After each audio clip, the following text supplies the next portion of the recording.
పవన్ కళ్యాణ్ తన పార్టీ పెట్టినప్పుడు అయితే తను కమ్యూనిస్ట్ భావజాలం ఉన్నవాడిని, నిజాయితీగా ఉంటాను, ప్రతిదీ పూర్తి స్థాయిలో పేదరికాన్ని సపోర్ట్ చేసే విధంగానే ఉంటాను, వ్యక్తిగత భావజాలం ఉండదు, పూర్తి స్థాయిలో అందరినీ కులాల సమీకరణ మొత్తం ఒక తాటి మీద తీసుకొస్తాను, పూర్తిగా ఏదైతే యువతకి మంచి అవకాశాలు కల్పించేలా పనిచేస్తాను, లేకపోతే మత విద్వేషాలు రెచ్చగొట్టే పనులు చేయను, ఇటువంటి వ్యాఖ్యలన్నీ అప్పట్లో చేశాడు.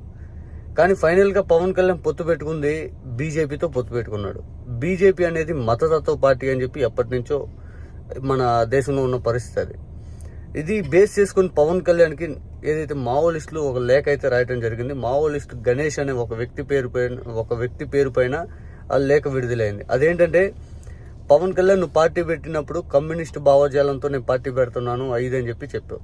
తర్వాత నువ్వు పార్టీ పొత్తు పెట్టుకుంది బీజేపీతోటి. బీజేపీ వచ్చి హిందుత్వ పార్టీ. ఆ హిందుత్వ పార్టీతోటి పొత్తు పెట్టుకుని కనీసం నీ ఆశయాలు, నీ విధానాలన్నీ తొంగలో తొక్కి యువత భవిష్యత్తు నాశనం చేస్తా ఉన్నావు. నీకు కేవలం సినీ గ్లామర్ తోటి పార్టీ పెట్టి నడుపుతా ఉన్నావు. నువ్వు వచ్చేసి పూర్తిగా కాపు ఓటింగ్ కోసం పోరాడుతూ ఉన్నావు. ఆ కాపు ఓటింగ్, సినీ గ్లామర్ అనేది లేకపోతే నీ పార్టీ 0 అని చెప్పి ఆ మావోయిస్ట్ లేదా గణేష్ అనే ఒక వ్యక్తి సంచలనమైన లేఖ అయితే విడుదల చేయడం జరిగింది. దీనిపైన పవన్ కళ్యాణ్ స్పందించకపోయినా కానీ ప్రజలైతే ఆలోచించాలి.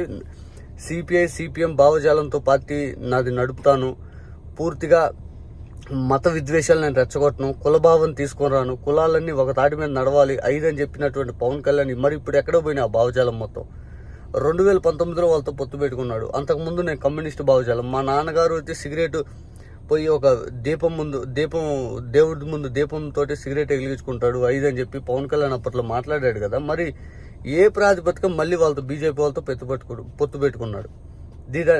దీనన్నిటికైతే పవన్ కళ్యాణ్ సమాధానం చెప్పాలి కదా. ఎందుకంటే పవన్ కళ్యాణ్ తన వ్యక్తిగత ఇమేజ్ అంత పెట్టుకొని పూర్తి స్థాయిలో పక్కనో జెండా మోయటానికి తన కార్యకర్తలను తాను సిద్ధపడ్డాడంటే ఇంకా తను దిగజారిపోయినట్టే కదా ఇక్కడ.